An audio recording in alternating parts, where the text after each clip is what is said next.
Yo, it's your boy Mark Dub. Oh, I don't know what that was all about. Pause, pray, process, proceed. I'm leaving my in-person men's group. Today is March 26th. And I love Thursdays. We do 12 and 12. And the last Thursday of the month, we do the tradition. And today we did tradition 3. I'm gonna keep it safe because I'm driving. Tradition 3, the only requirement for AA membership is a desire to stop drinking. The only requirement. I'm not gonna lie.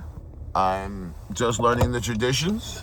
I have 9 months and some days, and I found something that works for me, and I just want to talk about it. I am gonna talk about it. So, 90 days, 3 months.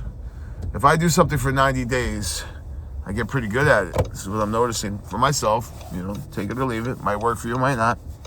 But, I was taught a long time ago when I was doing health and fitness, it takes 30 days to break a habit and 30 days to form, 3 weeks to form a new habit, but 30 days to break an old habit. I don't know if it's true or not, but it seemed to work for me back then. But what I really found out is if I do something for 90 days, it conditions me into a new habit and it breaks an old habit. Definitely in 90 days, this is what works for me. So when I first left Florida and I came back up here from New York, I was told to do 90 days. Doing 90 and 90. So in 90 days, I go to a meeting, I look for a home group, and I look for a sponsor.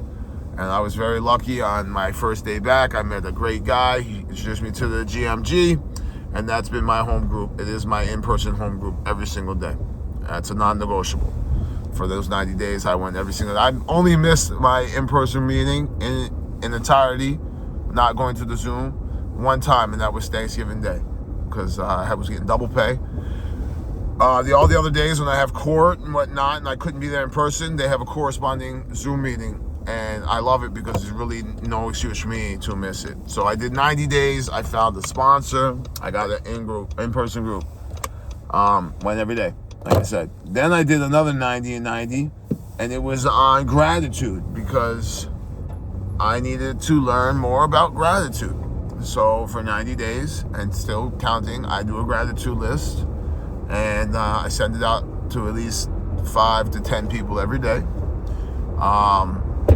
And I did literature-based in gratitude. So I was either in the big book or I'd find a new meeting that was based on gratitude.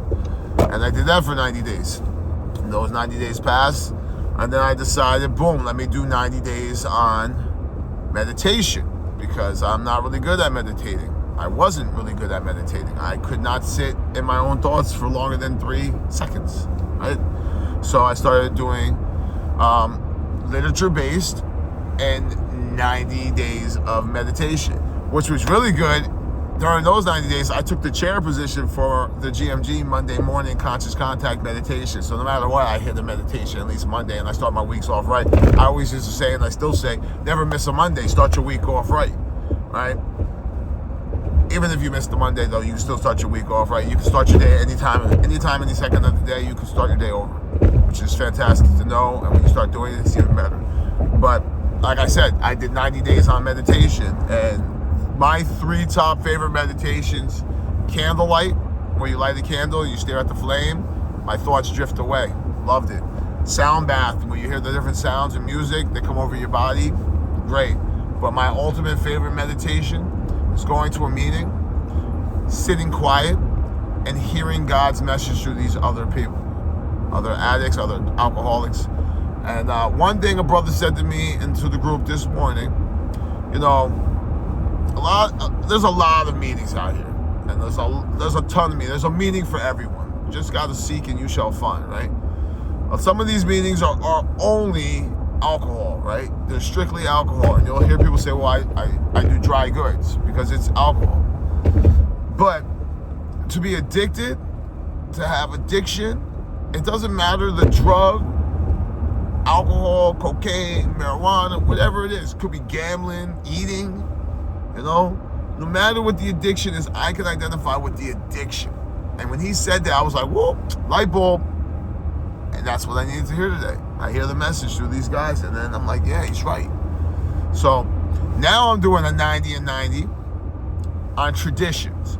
And now I don't want to discourage the newcomer and think you got to go to all these different meetings. I did that because it worked for me.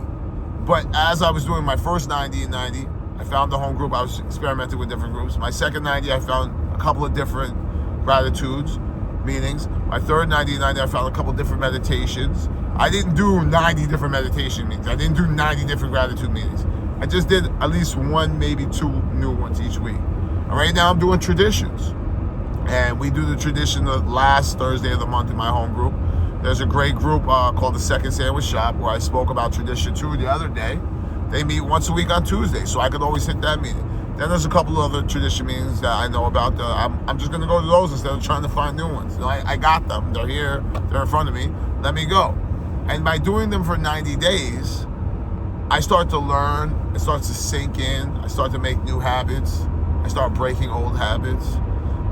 And I really like the traditions. And the chair of our meeting today, great guy. Love him to death. Love him to death. He made it clear to me. So, you know, the AA triangle, recovery, unity, and service. So the 12 steps are the recovery. The 12 traditions are the unity. And the 12 concepts is service. And I'm like, whoa. And then there was a fun fact, you know, whenever you see the asterisk and then you read it, that the AA Foundation changed their name to the General Service Board. Correct me if I'm wrong, but, you know, I got to still learn this because this is the first time I heard this and I don't know it off the top of my head. But it's found in the big book, so I know it's there, and it's asterisk, so I highlight my little asterisk with either like an orange highlighter, so I can always go back and refer to it. And then by the time I'm done with 90 days, that fact will be in my head. And that's how I learn. I'm a hand-on visual learner. I couldn't just recite, you know. I was never good at spelling bees because, you know, I have to memorize these words, put them together and spell them. No. I need to see the word like a flashcard type of thing. I'm a different type of learner, but I will say this, and this was a very powerful thing when I learned it a long time ago. So, here's a question. What's the opposite of right? The opposite of right. Most people say the opposite of right is wrong. Okay. If the opposite of right is wrong, what is the opposite of left? So if I hold my left hand up, what's the opposite? My right, right? So the opposite of left is right. So shouldn't the opposite of right be left? Now here's where the trickiness and I like about this comes in. So if I'm the opposite of right, I'm not wrong, I'm left. Maybe I was left back, not taught the right way, therefore now I am wrong, right? When I think about it that way, and I'll say it again, if I was left back and I was never taught the right way, then I'm doing things wrong. Just saying. If I was left back and nobody taught me the right way, maybe I was wrong. But doesn't mean I'm stupid. Doesn't mean I'm dumb. I just didn't learn the right way. You ever tried to do something without doing it the right way? 9 out of 10 times you're not going to make it happen, right? It's not going to work. So I just wanted to let you think about that, marinate on that for a little bit, because I know how I learn now. And then when I know how I learn, I know what to do, and then I do it, and it sinks in. So school wasn't my thing because I didn't learn the way the school tried to teach me. You know, and I said this the other day, don't ever let somebody tell you you can't do anything. Don't ever let anybody tell you you can't do anything, okay? You can do it, and if you fail, keep doing it. Keep doing it until you make it happen. Use your imagination, let it run wild. It's only failure if you stop and you quit. Every failed attempt is a stepping stone in the right direction. A stepping stone to get you closer to your goal. A stepping stone that will help you learn to achieve what you need to achieve to get to that goal. But if you stop, that's the only time you're a real failure. Because now you quit and you stopped. No more actions taking. And what do I always say? Willingness without action is just fantasy. You know, the book says faith without works is dead. And I love that little pocket sponsor I got. Because when I read that, it stuck with me since that day. I got 9 months and it stuck with me since that day. Willingness without action is just fantasy. So remember, every time you think you failed, it's only failure if you quit. Don't quit, especially on your dreams and your aspirations, your hopes. Don't quit on yourself. Get up, lace up, do what you got to do. And I hate that term. Strap up, lace up. I don't know why I just said it, but it felt good. You know? Do what you got to do. Keep working. Action, action, action. The book says it's going to take action and then more action. I also love the fact now, and at first I didn't know how I was going to feel about it, but I love the fact now that at the end of every meeting, we read the promises. It was funny because everybody got up, was like, sit down, we're not done. I need to hear the promises. The promises fire me up. Because if I keep doing this work, some will come quickly, some will come shortly, some will come slowly, right? Some will come quick, some will come slow. But as long as I keep doing the work, and it says, are these extravagant promises? We think not. The whole room says it. We think not. And then you just got to work, work, work. Roll up your sleeves. Do the work, people. If you think you're a lost cause, no, you're not a lost cause. I said this in the H&I. We all have a purpose. If we didn't, we'd be dead. I might not know what God's purpose is, and I know He's got one for me. And right now, the purpose I have is to trust God, clean house, and help others. That sounds like a pretty decent purpose of life for me, and the more I've been doing it, the better my life is getting. I have a little issue with the court system going on right now, and I don't know where I'm going, what I'm doing with it. I got a little issue with the housing situation. I don't know where I'm going, what I'm doing with it. But I pray to my God. I know my God's got me, and I say after you, God, because He already knows what's going to happen. And I don't try to be God. I'm human. I still make mistakes, yes. But I try to adjust to them quickly. And the more I do it, the easier it's starting to become. Back to my my little law issues, right? It is what it is. I've done everything that I can do, and I left it up to my God. So now I have to find out, and I seek today. I reached out to a couple brothers, and I got some cards for people that I need to get in contact with, and I'll get in contact with them throughout the day and see what they say. I'll hear their suggestions. But the old me would have never asked for help. I would have never asked for this help. I got this. I can do it myself. I don't got this. I can't do it myself. The big book taught me that. It's a we program. And I state that all the time. 2004 times you find the word we. Take that M in me and flip it upside down. What do you got? You got we. You know? I used to be that guy that said, there's no I in team, but there's a me. Yeah, how'd that work out for you, Mark? You wanted to be me in the team. How'd that work out? You need the team. And then there's that saying, you're only as strong as your weakest link in the chain, right? Oh, man. My brother who helped me with the spiritual experience pulled me to the side again today, and I love this, man. I love him. He's like, I can't lose you, dude. I'm like, it's God's will, baby. I love you, too. But if I got to move, I move out to Brooklyn, or I move down south, if I move to Florida, if I move to Texas, if I move to Cali, it's God's will, man. It's not mine.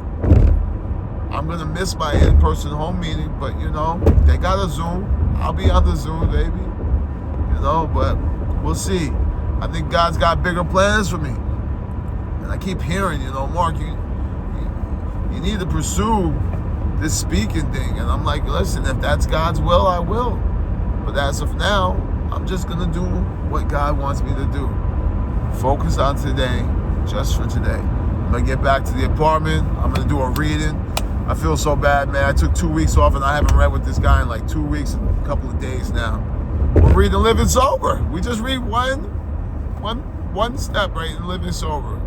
A couple pages, and then we discuss it, half hour. And I haven't been doing it because, you know, I had to do things with my kids. I had to whatever it may be. Life gets lifey, I say, right? Life gets lifey, things happen. But he understands, and we'll get back at it when we get back at it. So we're going to get back at that today. Then I got a little court issue. I got to jump on Zoom, see what that's going to handle, how that's going to play out. But God's got me. So, anyway, I just want to do my check-in, you know, tradition 3. Powerful stuff, man. And then the message.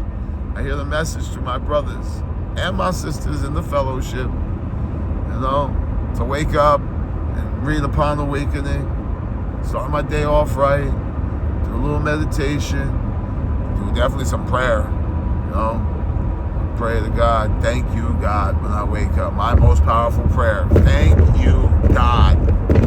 You woke me up today. I got the chance to be a little better than the day before. I really think the miracle of life is life itself. Waking up, being a little better than the day before. Sounds like a miracle to me.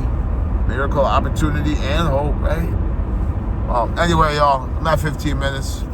I was told to upload these videos and let them stay dormant for 24 hours and then post them. So they might be a little day behind now if I do that, because I can't talk about the future. That's me future tripping. And if I wait 24 hours, this video will come out the day after. We'll see. It is what it is. I love every single one of you, especially you that's watching this video right now. If nobody told you today, let me be the first one to tell you. I love you. I love myself. I love my life.